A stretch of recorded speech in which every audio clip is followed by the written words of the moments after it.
What is going on, everyone? Welcome to your 69th Java tutorial. I've been making a lot of Java tutorials, I just noticed. And in this tutorial I'm going to show you guys how to add some functionality to the box. So what we need to do to add functionality is add an item listener. And what an item listener does is pretty much just chills there and waits for you to click something. And when it clicks it, it pretty much just, well, tells it to do something. So let's go ahead and take that box, because that's what we want to add an event to, and we'll go ahead and add item listener. And there we go. Now, as you know, an item listener usually takes an event handler object as its parameter, but I'm going to tell you guys how to do something real cool here. Instead of having a new object like handler and having it pass into the handler class, what you can do is, if you go ahead and there we go, just like that. Instead of having an object and creating a whole nother outside class somewhere else, you can actually put something called an anonymous inner class in here. And what this does is it actually implements the item listener class. So here's how you do that. Go ahead and type new item listener, just like that. And this is your declaration for an anonymous class that implements item listener. So instead of having, like before, handler class implements item listener outside and we have to make a whole new class, what we can do is just go ahead and stick a class into here and pass it in for the parameter as add item listener, and we bypass that entire step of having to create a whole new separate class.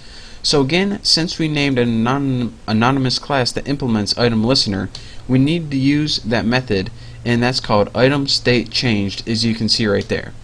So what this class has to have in there is only one method, and that's, let's go ahead and create it right now. Item listener has, let's go ahead and make it public void item state change. I gotta make sure I spell that right. And did I? Oh, yep. Nice. Now what we have to do is, of course, it types in item event, just like that. And as our body for this, we just go ahead and write whatever we want to happen when we select one of the options. And here's how you can do that. Go ahead and make an if statement, and this if statement determines what option you selected. So if the event get state change, this pretty much, if you clicked a button, we want to set it equal to, or excuse me, we want to test if it's equal to item event dot selected. So what this pretty much means, alright, did you select a button? Is it equal to what was, this pretty much means what was selected, just in a nutshell. So what was selected, first of all, whatever you select, we want to take that picture, and remember this is just the picture that appears on our screen. We want to set icon, which pretty much means change the image, to, and the parameter says what icon do you want to change to. Well, we have an array called pics, but we have, the thing is, we have two elements or two images in this one. So what one do we select? Well, go ahead and type box dot get selected index with empty parameters, just like that. Make sure I typed everything right. Parentheses, bam, bam. Now make sure the method get state change is undefined type, and oh, here we go, hold on a second. Alright guys, in all of my excitedness I did another stupid error. I actually put get state change instead of change. Quite embarrassing. Make sure you type that right. But now pretty much that's all we needed to do. So what this does is it makes an anonymous inner class, and this is the class itself. And in this class, the only thing we needed to do, since it implemented item listener, we needed to add an item state changed method, since that was the only method in item listener. And then we pretty much just said, alright, what item did you select, or what option did you select in the drop down list, and change the picture to that icon or item. So now we can go ahead and get out of add item listener, and we can pretty much just add all this to the screen.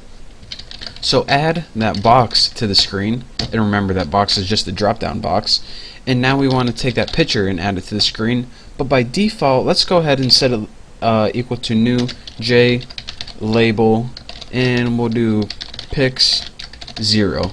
And this pretty much just gives it a default value, so you know, something appears before you choose any options. And lastly, let's just go ahead and add that picture to the screen just like that, and we shouldn't get any errors, shouldn't. And now let's go ahead and just run this, and I'll show you guys what we get. By default, again, like I said, we have B on the screen, which is at the index of 0. Then when we select X, our picture changes to X. We can go ahead and select B, X. We can do this all day if we want, really, but no time for that. We need to overview our program. So what we did is pretty much, let me get to the good stuff. We made a box variable, a picture variable, just to hold box and picture later on.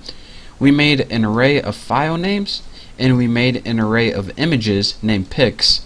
And then we went and go ahead in our constructor, which is pretty much making the window. We added a title, added a layout. We set that box equal to new J comma box, and it took the file names as the options. So again, if I go ahead and run this, these options right here are the default for file name, so that's why that was able to run.